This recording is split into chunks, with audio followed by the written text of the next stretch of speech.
there. I have so much to say, and I've recorded this, and I got to the end, and it was 25 minutes, so I'm going to try to do this a little bit faster because I have a lot to say, a lot of feelings, and I have a lot of questions. This was not supposed to be a recording day. This was a research day, and I'll explain why it became a recording day. That is why I did not dress up for you today. My son needed platelets, so we were at the hospital getting that, and then I came home meaning to do research, and it didn't work out. So my son was diagnosed at the end of September with leukemia. So that is where I have been is with my family, trying to adjust to our world being changed. I'm just kind of coming back to not your ordinary teacher. I'm just coming back to the work that I'm passionate about. I'm out of the classroom at this time, which that'll be a video for another day. I do have a video on my son's diagnosis. I have not posted that yet. I'm probably going to re-record it because that was also very long. Shocker. So yeah, that's where I've been. I hope to be jumping back in, but just please forgive me if it takes me some more time.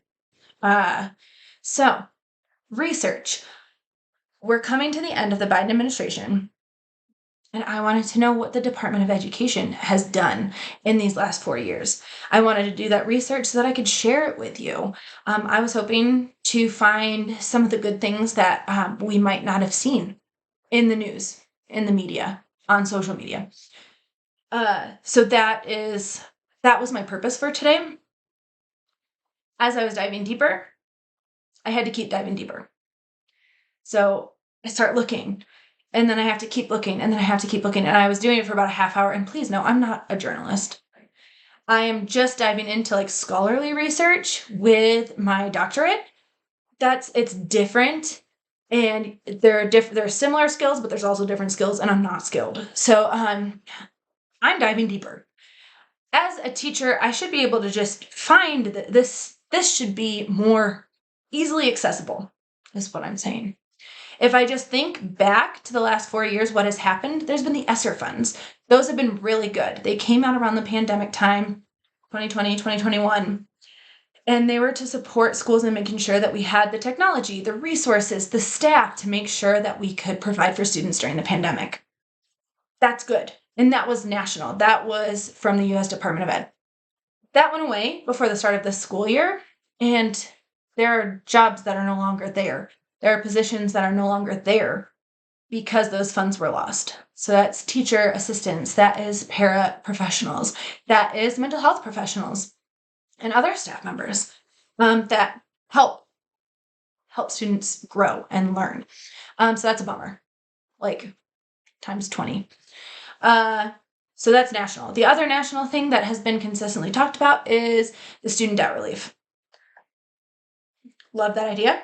I think education is a right. I think everybody should be able to take their education as far as they want without being penalized with loans. I think it should be accessible for absolutely everybody because we are only as strong as our weakest person or as our most struggling person. And when we lift from the bottom, we all grow. And that, like, I will die on that hill. So I think that's great. Did it go far enough? No. I don't think so. Again, conversation for a different day. So those are the two big things that have been in the news that I think are national, that are a part of Biden administration and the current U.S. Department of Ed. That's it. And as I was diving deeper, I couldn't find things. And I had to keep going. And that's not okay. That shouldn't be how it is. That is a publicity issue on the administration and the Department of Ed. They should be showcasing this on media everywhere. All the time. They do anything that should be national news. Because that's how we're in this problem today, because we're not hearing what's happening in the Department of Ed. What are you hearing on national news regarding education? Book bans. People who did not want to wear masks taking over school boards. The daughters or mothers of liberty doing their nonsense. Taking away history, revising, remapping history, whitewashing it, and making it a demand that teachers teach, restricting what teachers have been trained to do because of ideological beliefs, because of racism, because of classism, because of sexism, misogyny, all of those things. Conversations about where students who are LGBTQ go to the bathroom, what sports they play in. These are the things that are taking national news. This is a problem. This is a problem because none of that's good. And that every single thing of those needs to be addressed individually.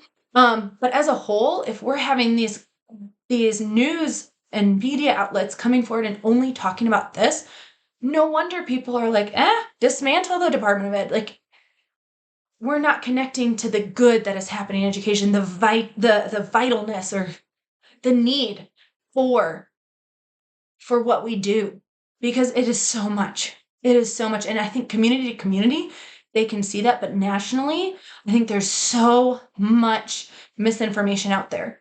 And the current administration could have done more. And that's just the truth. Because I shouldn't have to go searching for what the Department of Ed did. It should be out there in the open. So what could be changed? Just thinking off the top of my head, let's look at the Common Core state standards again. While not every state has the same standards, they're like very similar. We've had these standards out for over 10 years. Great time to revise, to think about what is developmentally appropriate.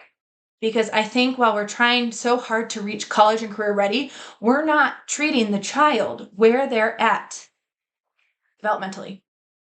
So I think this is a great time to go look at that. To go along with that, standardized testing. We had a chance to get rid of that. We had a chance in the pandemic to get rid of that, and we didn't. And that is a shame. And I will, like other hills I die on, standardized testing is not good because you are basing funding and school success based off of tests where if it's math, if it's third grade math questions and a math assessment, it's written in 4th and 5th grade reading levels. You are setting the students, the teachers, the schools, the districts, and the states up to fail. They are not helpful. And teachers spend so much time and schools spend so much time breaking down this data that is not an accurate representation of what our students know. I'm going to move on from this because I will get much more heated and it is a problem. 2 quick things that could have been done that need to be done. But let's not look at what's not happening. Let's look at what is happening. What have I seen that I think is really beneficial in education? I think project-based learning is huge. That's PBL. It takes the standards. It takes the curriculum in literacy and math.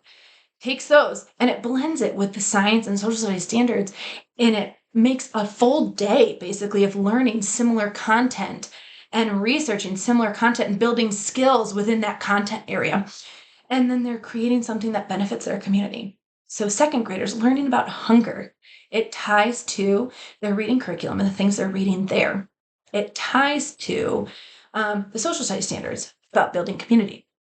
And then they create or build their own school pantry, or they have a food bank day where people can come and get food, and then they're doing something for the community. PBL, love it. I'm going to talk more about it. I do talk about it a lot as a way to engage students and get them excited and motivated to be learning. That's one thing. What about schools? Are there schools out there that are doing things? One thing that is on the Department of Ed site is the blue ribbon schools.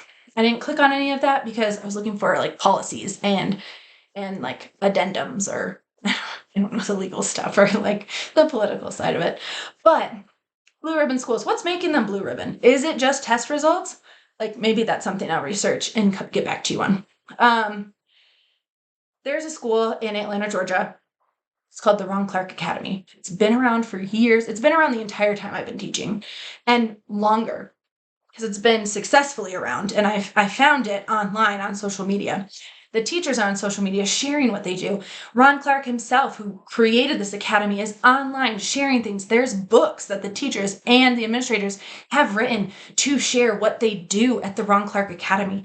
Ron Clark Academy also has training. They invite teachers into the school days to see what is happening in this school. And if you don't know what it is, please look it up, because I'm never going to do it justice. That is what we should be looking at. And the teachers there, and Ron Clark himself and the other administrators, they're doing everything they can to promote, to share what they're doing with teachers everywhere. And I think that's amazing. Amazing. I have no shade for Ron Clark Academy, Ron Clark, or any of the staff. This is not a shade post. This is like, I celebrate them 100%. I'm saying it's not going far enough.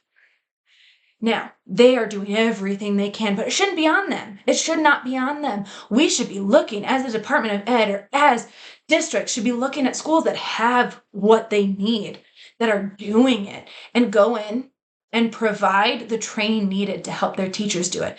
What is happening is that responsibility is on the teachers, because now the teachers have to pay to go to these trainings. Again, not a snag at Ron Clark Academy, but teachers are using their own pocket money, their earned money, to go to these trainings when they should be provided those trainings. This should be something that's not in one school, but in schools everywhere. We should spread this far and wide. And it shouldn't be on them, Ron Clark Academy, to share it. We should have people from the Department of Ed going in, studying it, finding ways to bring it to more schools. And what I love that they do is they make sure, I believe they're private or charter, I'm not entirely sure, but they make sure that students who want to be there can be there, that there isn't a paywall for them. And I think that is huge, because they're working with kids, with children of color. They are working with children from low-income households. And if it's working for these children, that's what we need to be sharing. We need to be spreading that out everywhere. And I believe that is a 3rd through 8th school. Like, I would love to start some kind of similar thing for K-5, pre-K-5. I would love to bring it down. I've looked into starting a school, and I'm actually back on that topic because of what I'm talking about here today. So Ron Clark Academy, great. Love it. We need it everywhere. We need it everywhere. Next thing, and this one's harder because I have not done as much research, but I have a lot of feelings I'm working through before I jump into research, trying to be a little bit more open-minded. So these are private schools that are started by I believe it's a tech person. So not an educator, a tech person. And that has me weary already. So I have some judgment, and I have some, and it's kind of harsh judgment. But I also know innovativeness doesn't have to come from an educator, but you have to involve educators when you have a good idea that will shape education.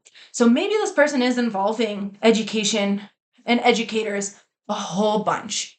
Definitely possible. I don't have the information to prove or disprove that. I just know education needs help. I'd be fooling myself if I said we're fine. If that idea comes from somebody outside of education, I'm open to that. But we have to include educators. So this person, tech person, brought it in. Their big thing is that the academics take 2 hours in the morning, and it's AI. I don't feel great about that. But I'm curious to know how that works, because they're saying that that these kids are growing exponentially. But AI doing the academics. I'm curious. I'm definitely curious. And judgy. I'm a bit judgy. One, AI takes an insane amount of energy to use, like water energy and stuff. So is that the most sustainable way to revolutionize education? Questions that need answering. Next, AI. Saying that AI can do what a teacher does is not true. I do not believe that that's possible. But if there is something out there that can do the independent, the differentiation, the individualized learning that teachers spend so much plan time doing. We plan for partners, heterogeneous, homogeneous. We plan for small group activities, partner activities, group activities, rotations, whole group, how that goes. And we do that for math. Then we have to do it for the two pieces of reading, the comprehension side, the reading to learn, but also the learning to read in K-3. And what's ending up happening is that is continuing into the upper grades because kids are struggling to learn to read.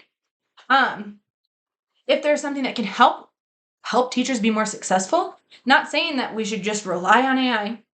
Again, see, I have a lot of judgment, but to free up the opportunity for teachers to teach, to tackle the individual side so that they can work on the standards and getting kids to learn and meet the standards that are expected for every grade level. I think that's interesting. What happens after those 2 hours? Because I do agree, I think we spend way too much time in school. I think kids spend way too much learning time in school. I think we can reduce it without harming them. And I think it starts with the standards. Like, again, everything's connected. So going back, what happens after the 2 hours? They have the rest of the day is engaging in play and taking breaks and learning about community things and learning skills, life skills. And in my head, so now here I'm going and I'm not actually doing research of the school, but I'm thinking, oh my goodness, like we're raising chickens and we can teach kids how to raise livestock and how to use it to help provide food, how to garden, how to sew so they can mend their own clothes and create their own clothes, starting a business, learning how to balance a budget, read and understand rental agreements or like car leases and things like that. And again, older grades, and I'm younger, so I probably wouldn't have much to do with that. But you can build community. The older kids, as they learn and focus, you could be working with younger kids, reading to them, helping guide them to learn the skills that they've already learned. Amazing opportunities for community. So in my head, like, and again, I have not done the research farther into this particular school. But in my head, I'm thinking my own decisions. Like, this is what I would do. Here's some questions I have outside of the AI piece, outside of the structure of the school itself. This is tuition based. So does this model work for students who are not white and middle, upper class? I don't exactly know what the tuition is, but all I know is I couldn't pay for it. Like, we're 2 household job, and granted, like, there's leukemia and a bunch of medical stuff, but we would not be able to afford any tuition anywhere. We are thankful to get the daycare services that we had when he was healthy. So would this work for low-income families? Would this work for students of color? Would this work for students with disabilities? Learning disabilities, physical disabilities? Would this work for them? I don't know. And those are really big questions that I'd like to answer. Because ultimately, if this is a model that's amazing and it's revolutionizing education, we should look into it. We should explore it. Again, not big on AI, but we should explore it. We should see if it's something that should be a public school model.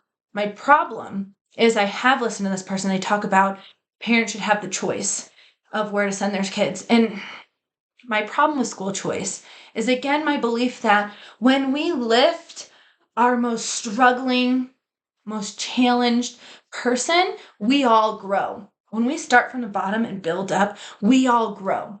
And I believe that with schools too. Neighborhood schools are neighborhood schools because they are accessible. And if something is working for a school, it should not be behind a paywall. It should be something that is at neighborhood schools. And that is a hill I die on. I'm dying on a lot of hills today. So yeah, I'm going to stop it now because I'm at 20 minutes and I'm so sorry. But I'd love to hear your insight. I would love to hear the comments. If you have any sources for me to tell me more about what's going on, um, talk to me. Talk to me. Let me know in the comments. I'm here. I've got like a whole bunch of comments I have to respond to in the last couple months, so I'm so sorry. But I'm here for you. I'm here for you. I want to know. Let's make education better and maybe talk me out of starting my own school because I'm really, really like wondering if I should spend some time on that, and I don't have time right now. So, yeah, I hope you all had a great holiday. If you celebrate the holidays, I hope you have a great day regardless, and I will talk to you soon.